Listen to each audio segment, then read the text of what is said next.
Breaking news చూస్తున్నాం. Gadwal BRS MLA Bandla Krishnamohan Reddy Congress పార్టీలో చేరనున్నారు.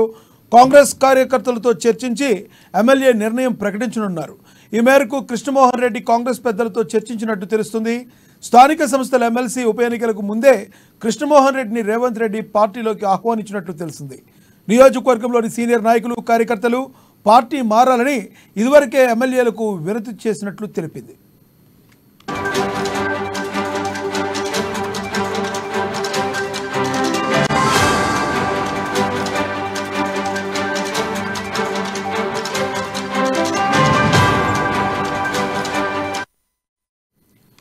Gadwal BRS MLA Bandla Krishnamohan Reddy Congress పార్టీలో చేరనున్నారు.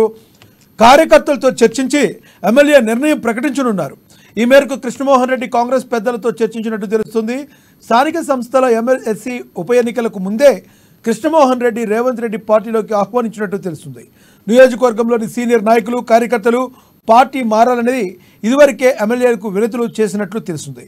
ఇదే విషయానికి సంబంధించి మరింత సమాచారం హైదరాబాద్ బ్యూరో ప్రణయ్ అందిస్తారు. ప్రణయ్, చెప్పండి, మీ దగ్గర ఉన్న తాజా సమాచారం ఏంటి?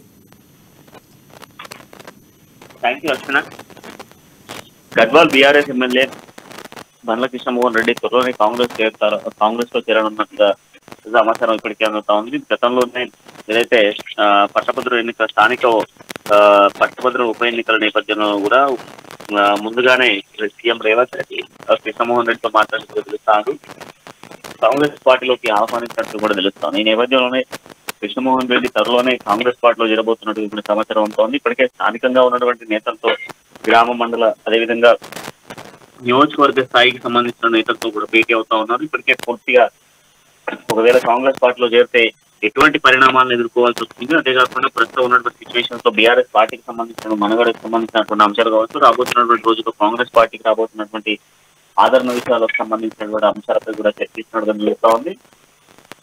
కృష్ణమోహన్ రెడ్డి అతి తొందరగానే కాంగ్రెస్ పార్టీలో చేరేటువంటి అవకాశాలు కూడా కనబడతా ఉన్నాయి. మొన్న జరిగినటువంటి పార్లమెంట్ ఎన్నికల్లో కావచ్చు, అదేవిధంగా ఎమ్మెల్సీ ఎన్నికల్లో కూడా ఊహించినటువంటి ఫలితాలు బీఆర్ఎస్ పార్టీకి రాకపోవడం పెద్ద బీఆర్ఎస్ ఎమ్మెల్యేలలో నిరాశ కలిగిందని చెప్పుకోవాలి. నిరాశ ఇచ్చినటువంటి నేపథ్యంలో కూడా ఖచ్చితంగా కూడా బీఆర్ఎస్ పార్టీ మనుగడ కూలిపోయేటువంటి అవకాశాల నేపథ్యంలో కూడా మనుగడ నేపథ్యంలో ఉన్నటువంటి ఎమ్మెల్యేలు కంప్లీట్ గా కూడా పార్టీ మారేటువంటి యోచనలో కనబడుతా ఉన్నారు. ఇప్పటికే పార్టీలు మారుతున్నటువంటి నేపథ్యంలో కూడా ఇప్పటికే కాంగ్రెస్ పార్టీ నుంచి ఆహ్వానాలు అయితే అందుతున్నాయని చెప్పుకోవచ్చు. కంప్లీట్ గా కూడా ఉన్నటువంటి గతంలో 39 సీట్లు గెలిచినటువంటి కాంగ్రెస్ పార్టీకి సంబంధించి ఇప్పటికే 4 ఎమ్మెల్యేలు పార్టీ మారిన నేపథ్యంలో 34 మంది ఎమ్మెల్యేలు ఉన్నప్పటికీ 34 ఎమ్మెల్యేలు కంప్లీట్ గా కూడా 34లో దాదాపు 10-12 మంది ఇప్పటికే కాంగ్రెస్ వైపు మాట్లాడుతున్న సిచ్యువేషన్స్ కూడా మరోవైపు కనబడతా ఉన్నాయి. ఇప్పటికే చాలా మంది నేతలు కాంగ్రెస్ పార్టీ నాయకులతో టచ్ లో ఉన్నారు. అంతేకాకుండా ప్రస్తుతం ఉన్నటువంటి సిచ్యువేషన్స్ లో తీవ్రంగా కూడా కాంగ్రెస్ గూటికి చేరేందుకు కూడా గద్వాల ఎమ్మెల్యే ప్రయత్నిస్తా ఉన్న నేపథ్యంలో త్వరలోనే కాంగ్రెస్ తీర్థం సిద్ధమైనట్టుగా కూడా తెలుస్తోంది. అంతేకాకుండా ఇప్పటికే అనుచర వర్గంతో కూడా చర్చించినట్టుగా తెలుస్తా ఉంది. స్థానిక సంస్థ ఎన్నికల్లో కూడా ఉప ఎన్నికల్లో కూడా కంప్లీట్ గా కూడా ఎన్నికల్లో కూడా ముందుగానే చేరేందుకు శ్రీకారం పుచ్చుకున్న నేపథ్యంలో కూడా ఎమ్మెల్సీ ఉప ఎన్నికల ముందుగా కృష్ణారెడ్డితో ఆల్రెడీ సీఎం రేవంత్ రెడ్డి కూడా మాట్లాడిన నేపథ్యంలో కూడా రేవంత్ రెడ్డి ఆహ్వానం మేరకు కొంత ఎన్నికల తర్వాత చేరేటువంటి యోచనలో కార్యకర్తలతో మాట్లాడి ఆ తర్వాత నిర్ణయం తీసుకొని జాయిన్ అయ్యేందుకు సమాధానాలు చేసినట్టుగా కూడా తెలుస్తా ఉంది. ఏదేమైనప్పటికీ కూడా మనం కృష్ణమోహన్ రెడ్డి తొందరగానే కాంగ్రెస్ తీర్థం పుచ్చుకునేటువంటి అవకాశాలు అయితే కనబడతా ఉన్నాయి. కాంగ్రెస్ పార్టీ మరింత బలోపేతం చేసేందుకు కంప్లీట్ గా కూడా బీఆర్ఎస్ ను తూర్చివేసేందుకు ప్రయత్నాలు అయితే కొనసాగుతున్నాయని చెప్పుకోవాలి. రాష్ట్రంలో చూసుకుంటే బీఆర్ఎస్ పార్టీకి సంబంధించి ప్రస్తుతం బీఆర్ఎస్ కు సంబంధించినటువంటి ఎమ్మెల్యేలు అదేవిధంగా 2 ఎమ్మెల్సీలు కొనసాగుతున్న నేపథ్యంలో మిగతా అన్ని శాఖలకు సంబంధించి కావచ్చు, లేదంటే పార్లమెంట్ కి సంబంధించినటువంటి దాంట్లో కూడా కంప్లీట్ బీఆర్ఎస్ క్లీన్ స్వీప్ లో ఉన్న నేపథ్యంలో మరింత క్లీన్ స్వీప్ అయ్యేటువంటి అవకాశాలు ఎక్కువ శాతం కనబడుతూ ఉన్నాయి. లక్ష్మీ మిగతా కాంగ్రెస్ ఎమ్మెల్యేలందరూ కూడా బీఆర్ఎస్ పార్టీలో జాయిన్ అయినట్లయితే బీఆర్ఎస్ పార్టీ పరిస్థితి అగమ్యగోచరంగా మారే అవకాశం కనబడుతుందా? ముఖ్యంగా కొంతమంది ప్రధాన నేతలు కేసులతో సతమతమవుతున్న వేళ ఈ ఎమ్మెల్యేల జంపింగ్ జపాంగ్లు బీఆర్ఎస్ పార్టీకి కొత్త తలనొప్పులు తెచ్చిపెట్టే అవకాశం ఉందా? ఖచ్చితంగా కొత్త సమస్య అనే చెప్పుకోవాలి. ఎందుకంటే బీఆర్ఎస్ పార్టీ గత 10 ఏళ్లుగా చేసినటువంటి అవినీతి ఆరోపణలు కావచ్చు, అవినీతి కుంభకోణాలకు సంబంధించిన విషయంలో కావచ్చు, బీఆర్ఎస్ పార్టీకి సంబంధించిన సీనియర్ నాయకులు ఇప్పుడు ఎదుర్కొంటున్నటువంటి సమస్యలు కావచ్చు, ఇవన్నీ కూడా గతంలో బీఆర్ఎస్ పార్టీ 10 ఏళ్ల పాటు చేసినటువంటి అవినీతికి ఇప్పుడు ఎదుర్కొంటున్న శిక్షగానే భావించాలి.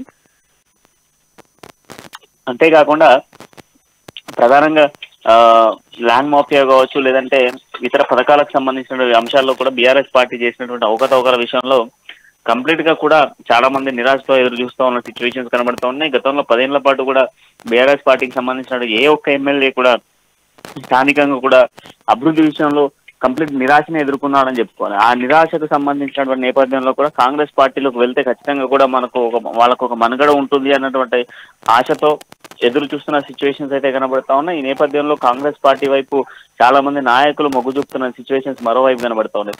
ఏదేమైనప్పటికీ కూడా కాంగ్రెస్ పార్టీకి సంబంధించి కంప్లీట్ గా కూడా ఆహ్వానాలు అయితే కొనసాగుతున్న సిచ్యువేషన్స్ అయితే కనబడుతున్నాయి. ప్రస్తుతం ఉన్నటువంటి సిచ్యువేషన్స్ తో బీఆర్ఎస్ పార్టీకి సంబంధించినటువంటి ఆహ్వానాల నేపథ్యంలో కూడా కంప్లీట్ గా బీఆర్ఎస్ పార్టీకి సంబంధించినటువంటి సీట్లన్నీ కోల్పోయేటువంటి అవకాశాలు తీవ్రంగా కనబడతా ఉన్నాయి. ఇప్పటికే 34 సీట్లకు సంబంధించి 34 మంది ఎమ్మెల్యేలకు సంబంధించినటువంటి అంశాల్లో ప్రధానంగా బీఆర్ఎస్ పార్టీకి సంబంధించినటువంటి సీనియర్ నాయకులు కేటీఆర్ కావచ్చు, కేసీఆర్ కావచ్చు, లేదంటే హరీష్ రావు, కవితకు సంబంధించినటువంటి, సంతోష్ రావుకు సంబంధించినటువంటి కేసుల వివాదం మనందరికీ తెలిసింది. ఈ నేపథ్యంలో కంప్లీట్ గా కూడా వీళ్ళందరూ ఎదుర్కొంటున్నటువంటి సిచ్యువేషన్స్ కావచ్చు, లేదా ప్రధానంగా కవిత ఢిల్లీ లిక్కర్ స్కామ్ కేసు కావచ్చు, లేదంటే మాజీ సీఎం గా ఉన్నటువంటి కేసీఆర్ కి సంబంధించినటువంటి విద్యుత్ సరఫరాకు సంబంధించినటువంటి నోటీసులు కావచ్చు,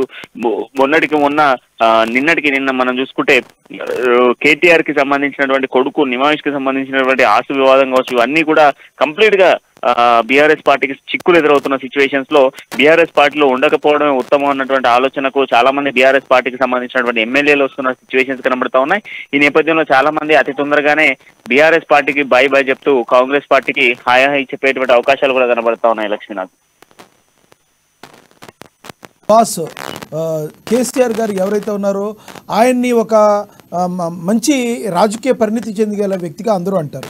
ఇలాంటి సమయంలో ఈ ఎమ్మెల్యేలందరూ అటు వెళ్ళి ఒకవేళ 2 సంవత్సరాల తర్వాత, సంవత్సరాల తర్వాత మూకమ్మడిగా అందరూ ఒకేసారి బ్యాక్ రావడం వల్ల అప్పుడు బీఆర్ఎస్ పుంజుకునే అవకాశం ఉంటుంది. కాబట్టి ఎవరిని పడితే వాళ్ళని కాంగ్రెస్లోకి తీసుకుంటే కాంగ్రెస్ కూడా నష్టం చేకూరే అవకాశం ఉందంటారా?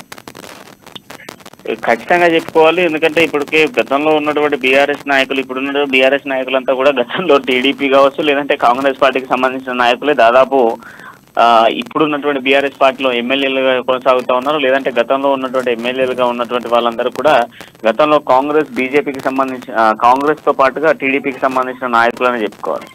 సో ఈ నేపథ్యంలో గతంలో ఆకర్ష్ ఏదైతే పార్టీకి సంబంధించినటువంటి ఆకర్షణలతో భాగంగా 2018 ఎన్నికల్లో కావచ్చు, అంతకుముందు జరిగినటువంటి 2014 ఎన్నికల్లో తెలంగాణ ఉద్యమం సమయంలో చాలా మంది నాయకులు కీలకంగా కూడా కాంగ్రెస్ పార్టీలో చేరిన సిచ్యువేషన్స్ కనబడతా ఉన్నాయి. కాంగ్రెస్ పార్టీ నుంచి వీడి కాంగ్రెస్ పార్టీలో గెలిచి కాంగ్రెస్ పార్టీని వీడి ఏదైతే బీఆర్ఎస్ పార్టీలో చేరిన వాళ్ళు చాలా మంది కనిపించారు. అంతేకాకుండా గత తర్వాత ఎన్నికల్లో కూడా చాలా మంది బీఆర్ఎస్ పార్టీలో కాంగ్రెస్ పార్టీలో కలిసి దాదాపు 2018 ఎన్నికల్లో 12 మంది ఎమ్మెల్యేలు బీఆర్ఎస్ పార్టీలో చేరిన సిచ్యువేషన్స్ కూడా ఉన్నాయి. సో వీళ్ళందరూ కూడా సొంత గుడికి పోతున్నాం అన్నటువంటి మాటలు మాట్లాడుతూ ఉన్న నేపథ్యంలో ఖచ్చితంగా కూడా మీరు అన్నట్టుగా 2-3 సంవత్సరాల తర్వాత కాంగ్రెస్ పార్టీ ఇచ్చినటువంటి అమలు ఏదైతే పథకాలు ఏవైతే ఉన్నాయో ఆ పథకాలు అమలు చేయకపోతే ఖచ్చితంగా కూడా విఫలమయ్యేటువంటి అవకాశాలు ఎక్కువ శాతంగా ఉన్నాయి. విఫలమయ్యేటువంటి ఛాన్సెస్ ఉన్న నేపథ్యంలో ఖచ్చితంగా కూడా సొంత గూటికి చేరుతున్నాము అన్నటువంటి నెపంతో మళ్ళీ వచ్చేటువంటి అవకాశాలు కూడా కనబడతా ఉన్నాయి. కాంగ్రెస్ పార్టీకి సంబంధించి మనుగడ కాపాడేందుకు, అంతేకాకుండా ఇచ్చినటువంటి హామీలు నెరవేర్చేందుకు ప్రయత్నాలు కాంగ్రెస్ పార్టీ కొనసాగిస్తున్న నేపథ్యంలో కొంత ఈ 2-3 సంవత్సరాల పాటు కూడా కొనసాగాలి అంటే ఖచ్చితంగా కాంగ్రెస్ పార్టీలో ఉంటేనే మన మనుగడ కొనసాగుతుంది అన్నటువంటి ఆలోచనలో స్థానిక సంస్థలకు సంబంధించినటువంటి ఎమ్మెల్సీలు కావచ్చు, లేదంటే ప్రస్తుతం ఉన్నటువంటి ఎమ్మెల్యేలు కావచ్చు, అదే ఆలోచనలో ఇప్పుడు పార్టీలో మారుతున్న సిచ్యువేషన్స్ కనబడతా ఉన్నాయి. లక్ష్మీనాథ్ అయితే ప్రణయ్, ప్రతిపక్ష పాత్ర పోషించడానికి కొంతమంది రాజకీయ నాయకులు సిద్ధంగా లేరు అనుకోవాలా? ఎవరు చూసినా అధికార పక్షంలో ఉండడానికే ట్రై చేస్తున్నారు అనుకోవచ్చా ఈ ప్రస్తుత రాజకీయ పరిస్థితులు చూస్తుంటే? ఖచ్చితంగా చెప్పుకోవాలి లక్ష్మణ్. ఎందుకంటే ప్రస్తుతం ఉన్నటువంటి సిచ్యువేషన్స్ లో కాంగ్రెస్ పార్టీ అధికారంలో ఉంది. కాంగ్రెస్ పార్టీ అధికారంలో నేపథ్యంలో కూడా కాంగ్రెస్ పార్టీకి సంబంధించిన మనుగడే కొనసాగుతుంది. ప్రతి నియోజకవర్గానికి సంబంధించినటువంటి అభివృద్ధి కార్యక్రమాలు కావచ్చు, లేదా నియోజకవర్గ స్థాయికి సంబంధించినటువంటి డెవలప్మెంట్స్ కావచ్చు, ఇతర అంశాలకు సంబంధించి కళ్యాణ లక్ష్మి, షాదీముఖ్ లాంటి అనేక స్కీమ్స్ ఉన్నాయి. పెన్షన్లు కావచ్చు, లేదంటే విలేజ్ రూరల్ డెవలప్మెంట్ కి సంబంధించిన స్కీమ్స్ కావచ్చు, కేంద్ర పథకాలు కావచ్చు, ఇవన్నీ కూడా ఒక నియోజకవర్గానికి రావాలంటే ఖచ్చితంగా లేదా కేంద్రంలో కానీ రాష్ట్రంలో కానీ అధికారంలో ఉన్నటువంటి పార్టీ ఏదైతే ఉందో ఆ పార్టీకి సంబంధించినటువంటి అవకాశాలు ఎక్కువ శాతం ఉంటాయి. ఈ నేపథ్యంలో ఇటు కేంద్రంలో కానీ రాష్ట్రంలో కానీ బీఆర్ఎస్ పార్టీకి సంబంధించినటువంటి అధికారం లేదు. ఖచ్చితంగా కూడా నియోజకవర్గాల్లో ఉన్నటువంటి డెవలప్మెంట్ చేయాలంటే ఖచ్చితంగా కూడా అది కేంద్ర రాష్ట్రాలకు సంబంధించినటువంటి పార్టీగా ఉన్న నేపథ్యంలోనే ఆ పార్టీకి సంబంధించినటువంటి నాయకత్వం కావచ్చు, లేదంటే ఇటువంటి నాయకులు కావచ్చు, లేదంటే ఆ పార్టీకి సంబంధించిన ఎంపీలు, ఎమ్మెల్యేలు, ఇతరత్ర సంబంధించిన వాళ్ళు ఉంటేనే ఖచ్చితంగా పార్టీ మనుగడ కూడా కాపాడేటువంటి అవకాశాలు ఉంటాయి. ఈ నేపథ్యంలో బీఆర్ఎస్ పార్టీకి సంబంధించిన మనుగడ లేదు. ప్రస్తుతం ఉన్నటువంటి సిచ్యువేషన్స్ లో బీఆర్ఎస్ పార్టీకి ఊపు కూడా లేదని చెప్పుకోవాలి. ఈ నేపథ్యంలో ఖచ్చితంగా కూడా బీఆర్ఎస్ పార్టీకి సంబంధించిన వాళ్ళు ఇతర పార్టీకి ఆశించడం తప్పు లేదనే ఆ పార్టీకి సంబంధించిన నాయకత్వం కూడా చెప్పుకుంటా ఉంది. ఇప్పుడు ఉన్నటువంటి సిచ్యువేషన్స్ లో నాయకత్వ లోపం ఉంది. అంతేకాకుండా గతంలో కూడా అధికారంలో నేపథ్యంలో నాయకత్వ లోపం వల్లే చాలా వరకు పార్టీ ఓడిపోవడానికి కారణమైంది అంటూ కూడా ఆ పార్టీకి సంబంధించిన నాయకులు చెప్పడము, ఇతర ఏదైతే ఫస్ట్ క్యాడర్, సెకండ్ క్యాడర్ కి సంబంధించిన నాయకులు కూడా పార్టీ నాయకత్వం వాళ్ళే పార్టీకి సంబంధించిన నాయకత్వం వల్ల ఈ రోజు పార్టీ ఓడిపోవడానికి బలమైన కారణం అంటూ కూడా మాట్లాడిన మాటలు కావచ్చు, ఇవన్నీ మనం చూసాం. వీటన్నిటి ఇంపాక్ట్ ఖచ్చితంగా కూడా పార్టీ పెట్టిన పార్టీ నేతలంతా కూడా పార్టీని వీడేందుకు వాళ్ళ యొక్క మనుగడను, వాళ్ళ యొక్క నియోజకవర్గాన్ని డెవలప్ చేసుకోవడానికి ఆలోచిస్తున్నారని స్పష్టంగా చెప్పుకోవచ్చు. Thank you brand.